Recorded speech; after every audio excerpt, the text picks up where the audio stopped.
You will hear a number of different recordings, and you will have to answer questions on what you hear. There will be time for you to read the instructions and questions, and you will have a chance to check your work. All the recordings will be played once only. The test is in 4 sections.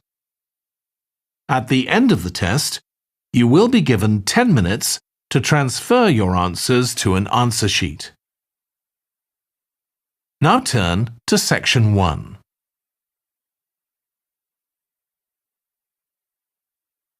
Section 1. You will hear a woman reporting a theft to an officer in a police station. First, you have some time to look at questions 1 to 3.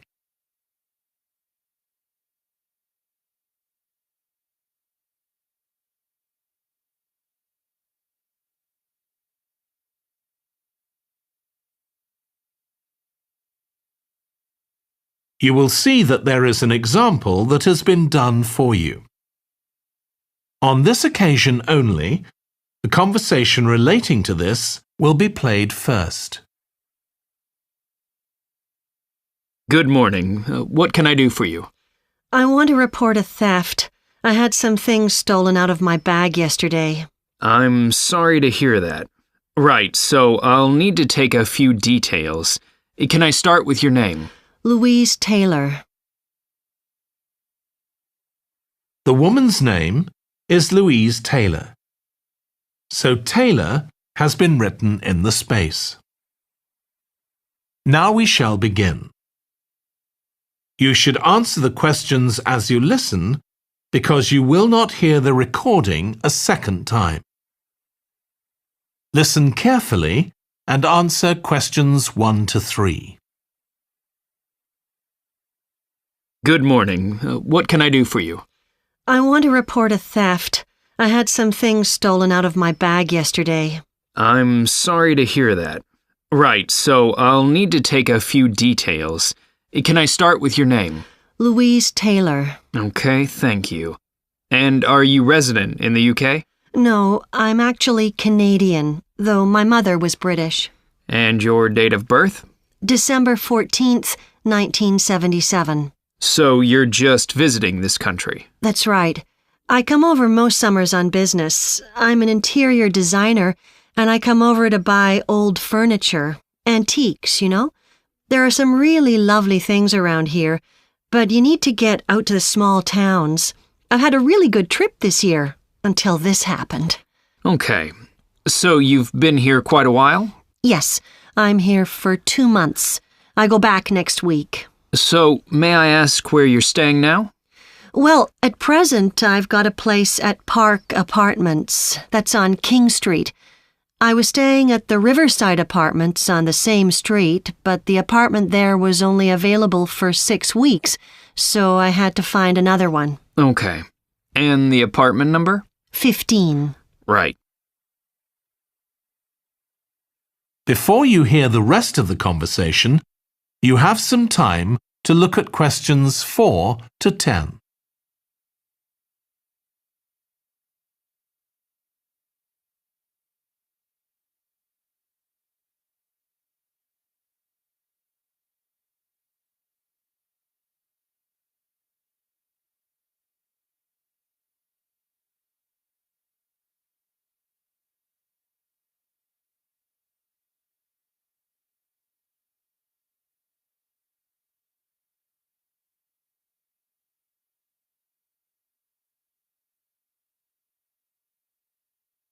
Now listen and answer questions 4 to 10.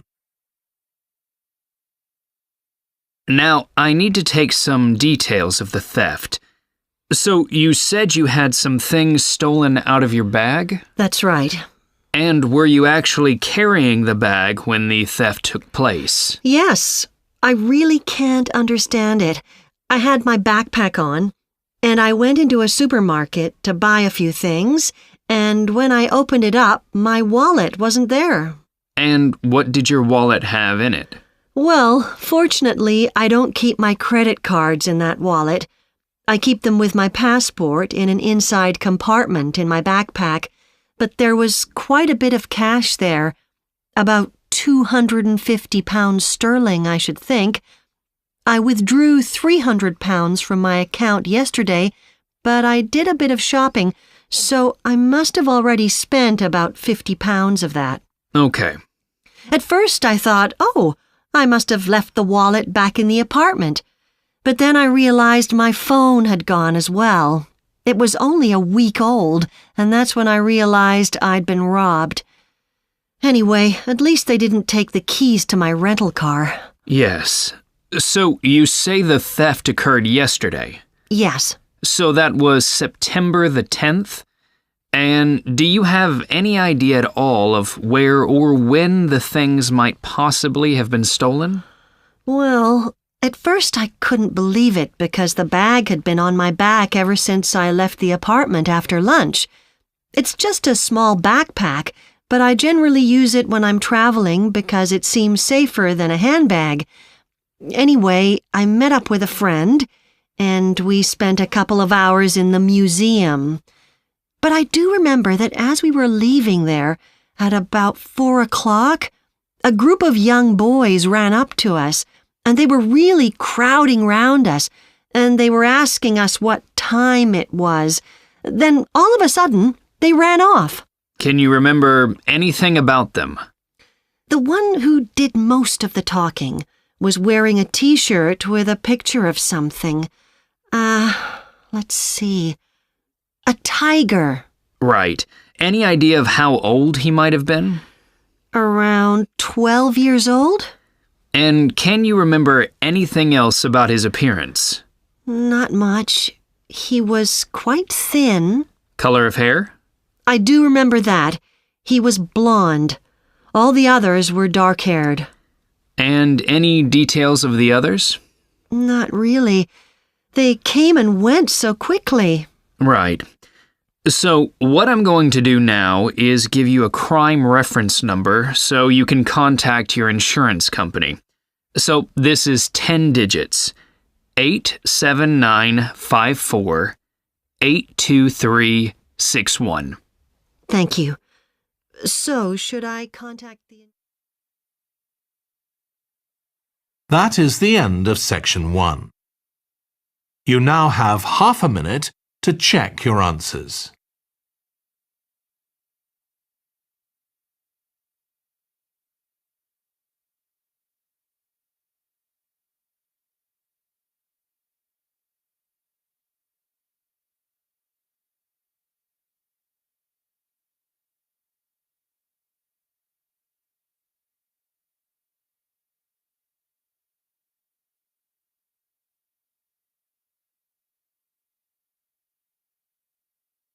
Now turn to section 2.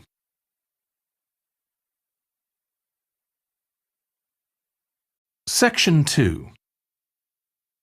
You will hear a manager giving a welcome talk to a group of apprentices who are starting their training at the company. First, you have some time to look at questions 11 to 14.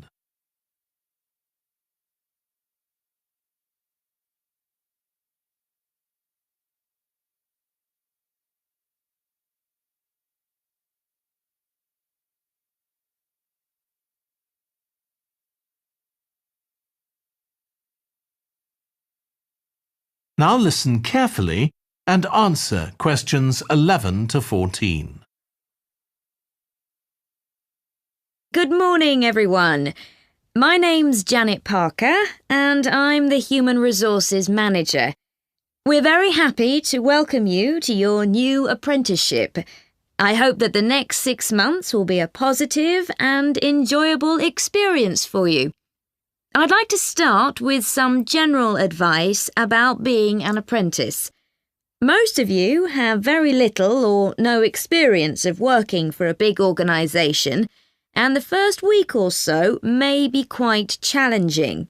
There will be a lot of new information to take in, but don't worry too much about trying to remember everything.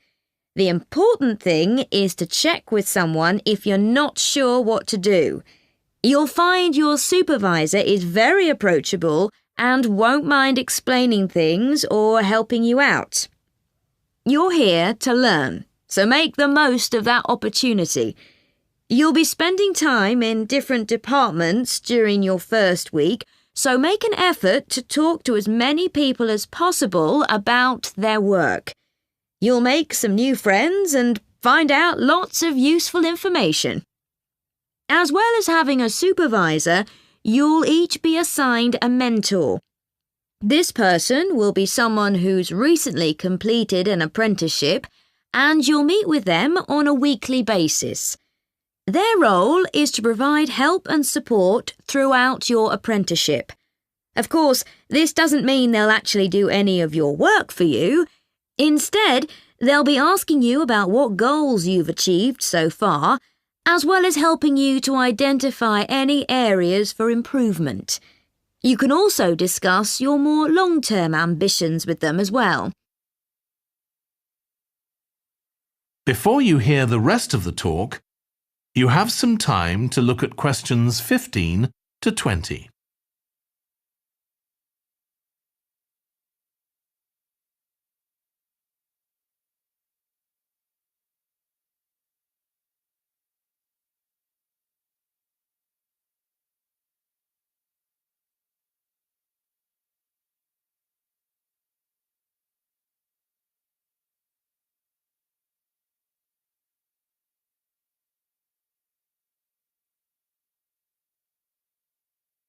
Now listen and answer questions 15 to 20.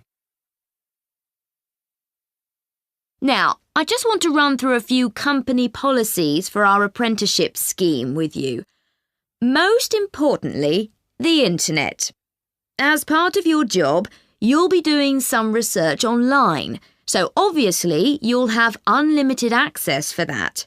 But please don't use it for personal use. You'll have your own phones for that. Some of you have already asked me about flexible working. After your probationary 3-month period, some of you will be eligible for this, but it will depend on which department you're in and what your personal circumstances are, so please don't assume you'll automatically be permitted to do this. I want to make sure there's no confusion about our holiday policy. Apart from any statutory public holidays, we ask that you don't book any holidays until after your 6-month apprenticeship has finished. Time off should only be taken if you are unwell.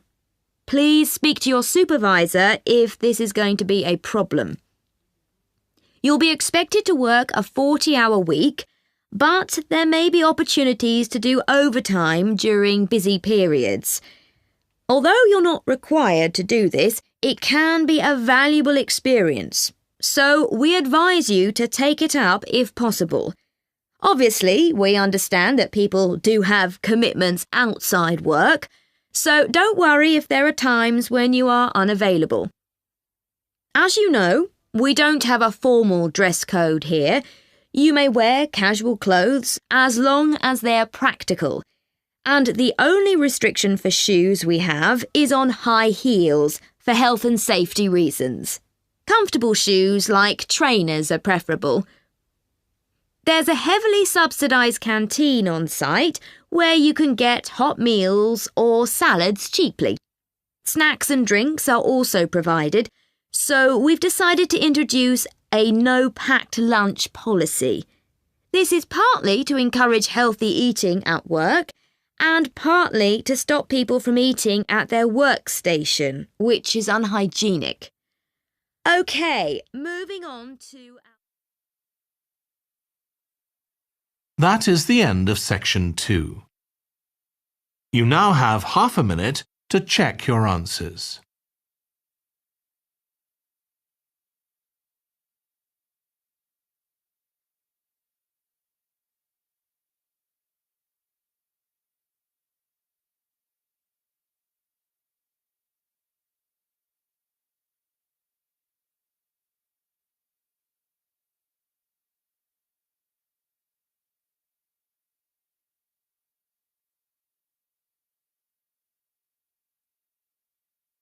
Now turn to Section 3.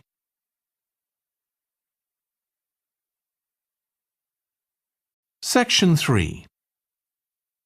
You will hear two urban planning students, called Carla and Rob, discussing their presentation on cities built by the sea, following instructions from their tutor. First, you have some time to look at questions 21 to 25.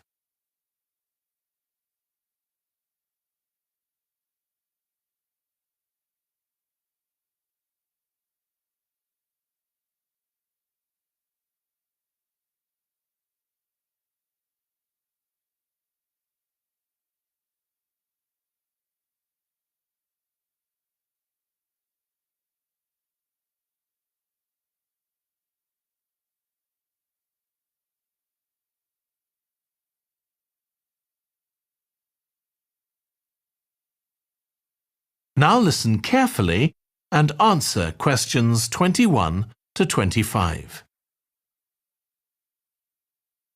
OK, so what I'd like you to do now is to talk to your partner about your presentations on urban planning. You should have done most of the reading now, so I'd like you to share your ideas and talk about the structure of your presentation and what you need to do next. OK, Rob, I'm glad we chose quite a specific topic, cities built next to the sea. It made it much easier to find relevant information. Yeah, and cities are growing so quickly. I mean, we know that more than half the world's population lives in cities now. Yeah, though that's all cities, not just ones on the coast. But most of the biggest cities are actually built by the sea. I'd not realised that before. Nor me. And what's more, a lot of them are built at places where rivers come out into the sea, but apparently this can be a problem. Why? Well, as the city expands, agriculture and industry tend to spread further inland along the rivers, and so agriculture moves even further inland up the river. That's not necessarily a problem, except it means more and more pollutants are discharged into the rivers. So these are brought downstream to the cities? Right. Did you read that article about Miami on the east coast of the USA? No. Well, apparently back in the 1950s, they built channels to drain away the water in case of flooding. Sounds sensible. Yeah, they spent quite a lot of money on them, but what they didn't take into account was global warming. So they built the drainage channels too close to sea level, and now sea levels are rising, they're more or less useless. If there's a lot of rain, the water can't run away. There's nowhere for it to go.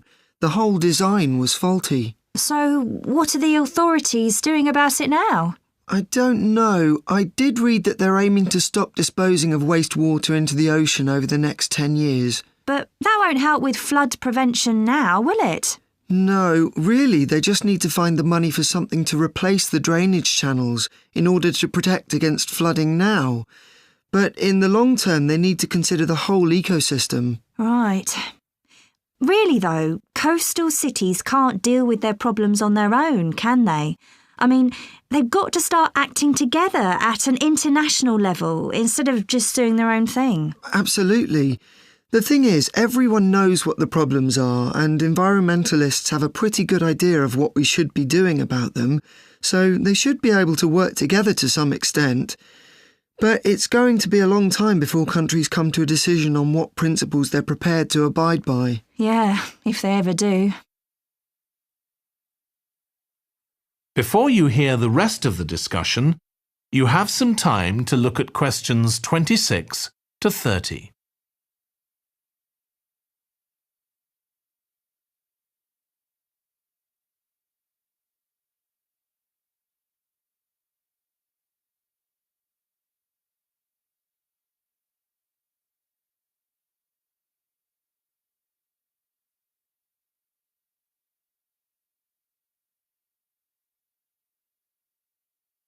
Now listen and answer questions 26 to 30.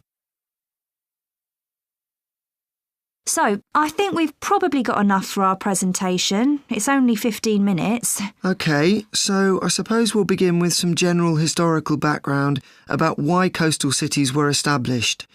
But we don't want to spend too long on that. The other students will already know a bit about it. It's all to do with communications and so on. Yes. We should mention some geographical factors, things like wetlands and river estuaries and coastal erosion and so on. We could have some maps of different cities with these features marked. On a handout, you mean? Or some slides everyone can see? Yeah, that'd be better. It'd be good to go into past mistakes in a bit more detail. Did you read that case study of the problems there were in New Orleans with flooding a few years ago? Yes, we could use that as the basis for that part of the talk. I don't think the other students will have read it, but they'll remember hearing about the flooding at the time. OK. So that's probably enough background. So then we'll go on to talk about what action's been taken to deal with the problems of coastal cities. OK. What else do we need to talk about? Maybe something on future risks, looking more at the long term if populations continue to grow? Yeah, we'll need to do a bit of work there. I haven't got much information. Have you? No, we'll need to look at some websites. Shouldn't take too long. OK. And I think we should end by talking about international implications. Maybe we could ask people in the audience. We've got people from quite a lot of different places. That'd be interesting, if we have time, yes. So now, shall we go on? That is the end of section 3. You now have half a minute to check your answers.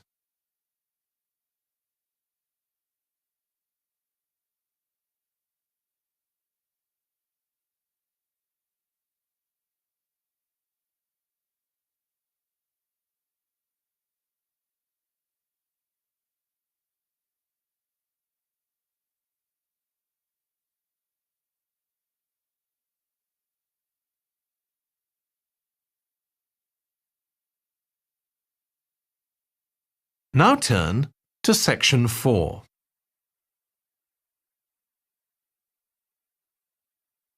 Section 4. You will hear part of a lecture on renewable energy that uses the power of the sea. First, you have some time to look at questions 31 to 40.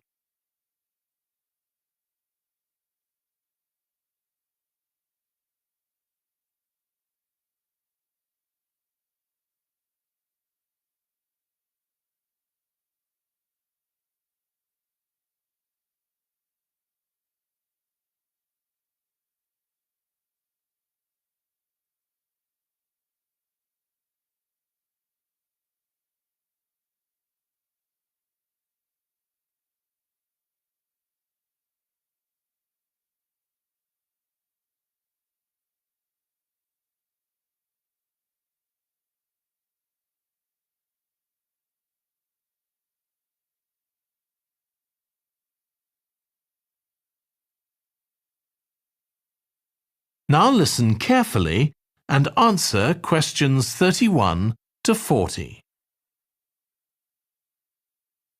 Producing enough energy to meet our needs has become a serious problem. Demand is rising rapidly because of the world's increasing population and expanding industry. Burning fossil fuels like gas, coal and oil seriously damages the environment, and they'll eventually run out. For a number of years now, scientists have been working out how we can derive energy from renewable sources, such as the sun and wind, without causing pollution. Today, I'll outline marine renewable energy, also called ocean energy, which harnesses the movement of the oceans. Marine renewable energy can be divided into 3 main categories: wave energy, tidal energy, and ocean thermal energy conversion. And I'll say a few words about each one. First, wave energy. Numerous devices have been invented to harvest wave energy, with names such as Wave Dragon, the Penguin, and Mighty Whale. And research is going on to try and come up with a really efficient method. This form of energy has plenty of potential as the source is constant and there's no danger of waves coming to a standstill. Electricity can be generated using onshore systems, using a reservoir or offshore systems. But the problem with ocean waves is that they're erratic, with the wind making them travel in every direction. This adds to the difficulty of creating efficient technology. Ideally, all the waves would travel smoothly and regularly along the same straight line. Another drawback is that sand and other sediment on the ocean floor might be stopped from flowing normally, which can lead to environmental problems.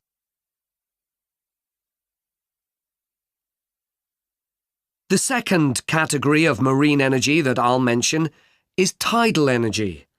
One major advantage of using the tide rather than waves as a source of energy is that it's predictable. We know the exact times of high and low tides for years to come. For tidal energy to be effective, the difference between high and low tides needs to be at least 5 meters. And this occurs naturally in only about 40 places on Earth. But the right conditions can be created by constructing a tidal lagoon, an area of seawater separated from the sea. One current plan is to create a tidal lagoon on the coast of Wales. This will be an area of water within a bay at Swansea, sheltered by a U-shaped breakwater, or dam, built out from the coast. The breakwater will contain 16 hydro turbines, and as the tide rises, water rushes through the breakwater, activating the turbines, which turn a generator to produce electricity. Then, for 3 hours as the tide goes out, the water is held back within the breakwater, increasing the difference in water level until it's several meters higher within the lagoon than in the open sea. Then, in order to release the stored water, gates in the breakwater are opened. It pours powerfully out of the lagoon, driving the turbines in the breakwater in the opposite direction and again generating thousands of megawatts of electricity. As there are 2 high tides a day, this lagoon scheme would generate electricity 4 times a day, every day, for a total of around 14 hours in every 24, and enough electricity for over 150,000 homes. This system has quite a lot in its favour. Unlike solar and wind energy, it doesn't depend on the weather. The turbines are operated without the need for fuel, so it doesn't create any greenhouse gas emissions, and very little maintenance is needed. It's estimated that electricity generated in this way will be relatively cheap, and that manufacturing the components would create more than 2,000 jobs, a big boost to the local economy. On the other hand, there are fears that lagoons might harm both fish and birds, for example by disturbing migration patterns and causing a build-up of silt, affecting local ecosystems. There are other forms of tidal energy, but I'll go on to the third category of marine energy, ocean thermal energy conversion. This depends on there being a big difference in temperature between surface water and the water a couple of kilometres below the surface, and this occurs in tropical coastal areas. The idea is to bring cold water up to the surface using a submerged pipe. The concept dates back to 1881, when... That is the end of section 4. You now have half a minute to check your answers.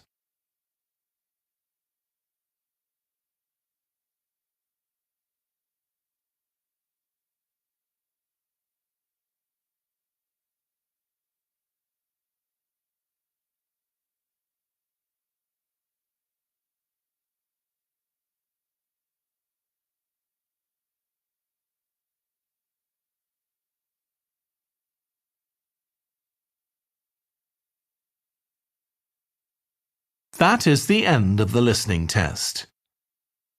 In the IELTS test, you would now have 10 minutes to transfer your answers to the answer sheet.